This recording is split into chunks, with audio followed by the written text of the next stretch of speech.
The path isn't just land. It's a thread woven through generations, a sanctuary carved from the wild by my grandfather's own hands. The place where my father taught me the silent language of the woods, and where I hoped my own daughter would one day understand the deep, abiding solace of nature. Karen, our HOA president, a woman whose power seemed to inflate with every new petty regulation she conjured, saw it differently. She saw it as an untapped resource, a shortcut, perhaps a personal thoroughfare. Her initial inquiries about community access to the wooded parcel were met with my polite but ironclad explanation of its private deeded status, complete with plat maps I kept handy for just such occasions. Her smile then, thin and dismissive, was a harbinger. I knew, with a certainty that settled like ice in my gut, this wasn't about community spirit. It was about her unquenchable thirst for dominion over every square inch she could survey, whether it belonged to her or not. The warning signs were there, etched in her condescending tone and the glint of zealotry in her eyes. She considered my refusal not a statement of fact, but a challenge. The first incursions were subtle, almost deniable. A stray footprint here, a discarded artisan water bottle there, her preferred brand, naturally. Then came the unmistakable gouges of ATV tires, scarring the soft earth after a spring rain, a brutalist signature on a delicate canvas. I'd escalated formally, dispatching a cease and desist letter via certified mail, complete with enclosed copies of the relevant deeds and a marked survey map.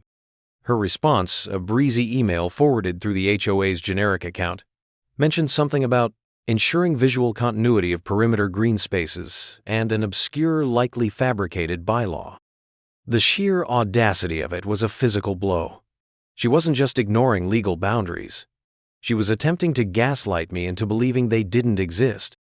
My patience, a carefully cultivated virtue honed in environments far less forgiving than this manicured suburb, began to erode. This wasn't a misunderstanding. It was a campaign. The casual destruction, the entitled smirk I imagined on her face as she read my letter, it was a calculated insult, a probing attack on my resolve. The ground was being prepared, not by her ATV, but for a conflict of her making. The tipping point arrived on a Tuesday, delivered via a motion alert from my game camera. The footage was stark, brutal. Karen, enthroned in her gleaming white SUV, a monstrosity more suited to urban warfare than woodland trails, bulldozing her way down the narrowest, most sacred part of my path. Saplings, planted by my daughter's small hands years ago, snapped like twigs.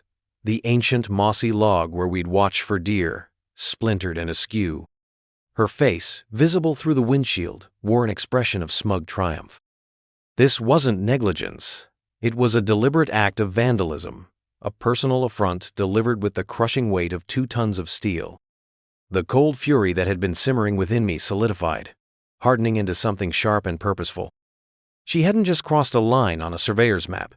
She had desecrated a legacy, violated a sanctuary not just of trees and earth, but of memory and peace. The precision of her destruction was telling. She knew exactly where to inflict the deepest wounds. She knew, and she reveled in it. The silent scream in my chest coalesced into a single, chillingly calm thought. She has made this necessary. The time for polite letters and legal niceties was over. They were flimsy shields against her brand of relentless aggression. She had chosen the vernacular of force, of destruction.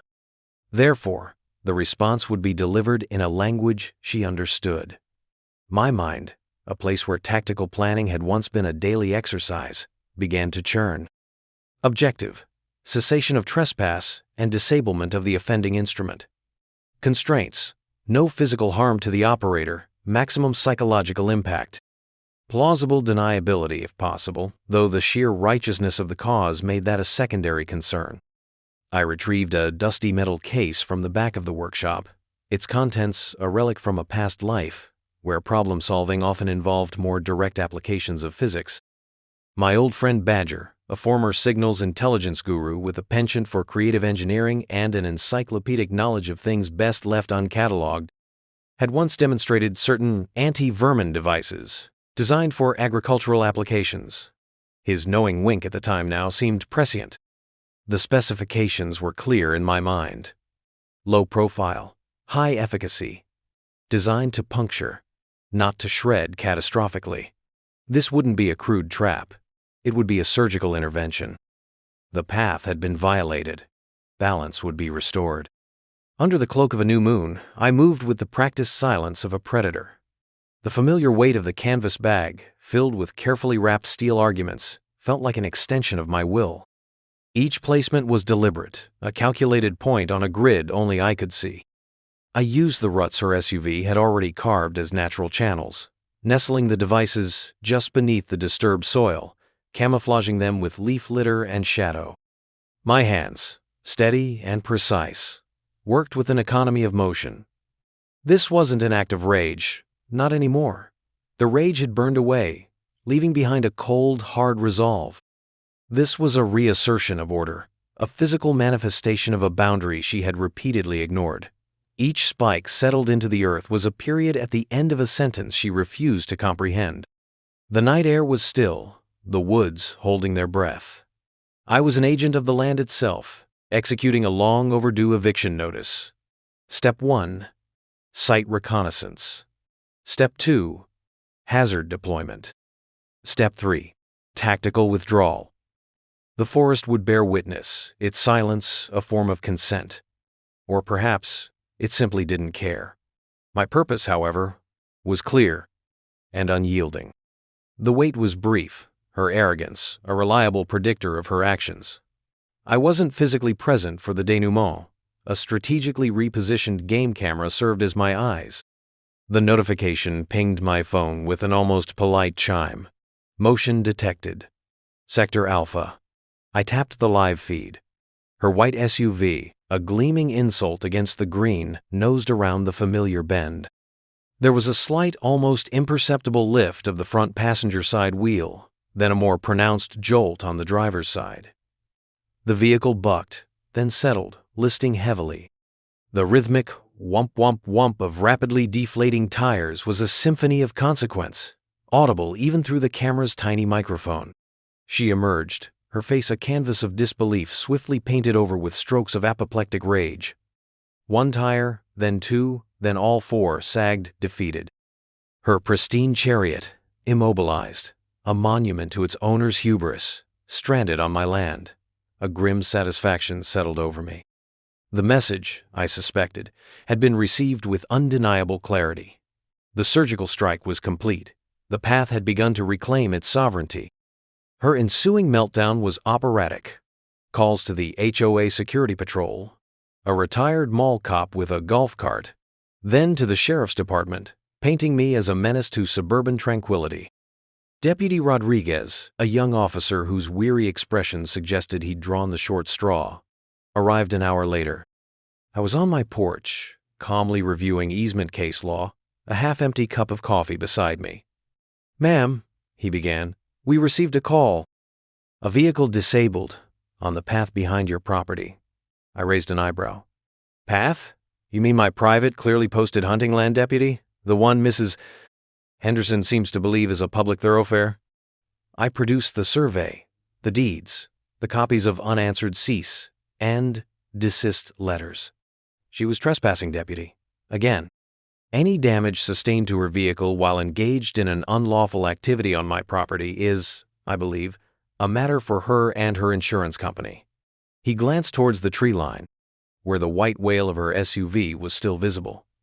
"Did you see anything, ma'am? Anyone tamper with her vehicle?" My expression was one of bland innocence. "I saw her trespass repeatedly on camera, damaging my property. As for her tires, perhaps a particularly disgruntled raccoon. Or maybe," I leaned in, my voice a stage whisper, "karma has a very sharp set of teeth." He sighed, the sound of a man who knew he was walking into a legal minefield with no map. There was no direct evidence, only her furious, unsubstantiated accusations against the silent, unyielding fact of my ownership. The HOA, predictably spurred by Karen's incandescent fury, launched its counteroffensive. A barrage of certified letters arrived, alleging unauthorized alteration of common access terrain, a blatant falsehood. creation of a hazardous environment adjacent to community property, and my personal favorite, failure to maintain aesthetic harmony with neighborhood standards.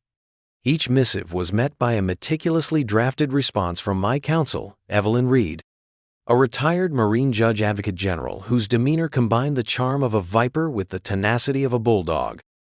Evelyn's letters were works of art, dissecting their claims with surgical precision, citing county ordinances, land use codes, and, deliciously, the HOA's own labyrinthine bylaws against them. The centerpiece of our defense was the chronologically ordered compilation of game camera footage, starkly illustrating Karen's persistent trespass, the escalating damage, and her ultimate self-inflicted vehicular defeat. Affidavits from a certified arborist detailing the destruction of mature saplings and the compaction of sensitive riparian soil added further weight. The narrative, so carefully constructed by Karen to paint herself as the victim, was beginning to unravel under the harsh glare of verifiable fact. She had picked a fight. She just hadn't anticipated her opponent would bring a howitzer of legal precedent to a knife fight of bluster. The emergency HOA meeting Karen convened was intended as my public crucifixion. It rapidly devolved into her own. The community clubhouse buzzed with an almost feral energy. Karen, trembling with a potent cocktail of indignation and adrenaline, launched into a rambling diatribe about neighborly sabotage, endangerment, and flagrant disregard for community values. Then Evelyn rose. Calm, collected, her voice a low, steady instrument of legal evisceration. She didn't need histrionics. Badger, my eccentric, tech-savvy neighbor who had gleefully volunteered his expertise, had set up a projector. The game camera footage filled the screen. A collective gasp rippled through the room as Karen's SUV, in glorious high definition, mowed down the young trees. Then came the stills, the deep ruts, the splintered log, the itemized list of damages to my property. Evelyn concluded by formally announcing our countersuit for trespass, property destruction, and harassment, naming Karen personally and the HOA as co-defendant for gross negligence in failing to restrain its president. The silence that followed was profound. Old Man Hemlock, who Karen had once fined for the unapproved shade of beige of his garden gnomes, let out a bark of laughter. The so-called silent majority found its voice, a chorus of grievances and questions, all directed squarely at their now floundering leader. Her carefully constructed facade of authority shattered like cheap glass. The denouement was swift. Karen, facing the dual specter of a personal lawsuit and the undeniable, publicly displayed evidence of her malfeasance, tendered her resignation from the HOA presidency less than a week later, citing vague health reasons. The reconstituted HOA board, eager to staunch the bleeding, promptly issued a formal apology, settled our claim for damages, and vowed a new era of respectful adherence to property rights. The path is slowly healing, the scars fading back into the earth. I've installed a new gate, solid ironwood braced with steel, its lock clicking shut with a sound of absolute finality. It stands not just as a barrier, but as a monument to boundaries defended. There's a cold, hard satisfaction in the victory, but it's alloyed with a somber understanding of the battle's necessity. Peace, once taken for granted, now feels like a hard-won territory. Last week, my daughter spotted a young buck near the now-mended section of the path, its antlers still soft with velvet. He paused, regarded her with serene curiosity, then melted back into the trees. Some lines, I understand, with a chilling clarity, must be held, not with pleas, but with precision. The woods are quiet once more, and they will remain so.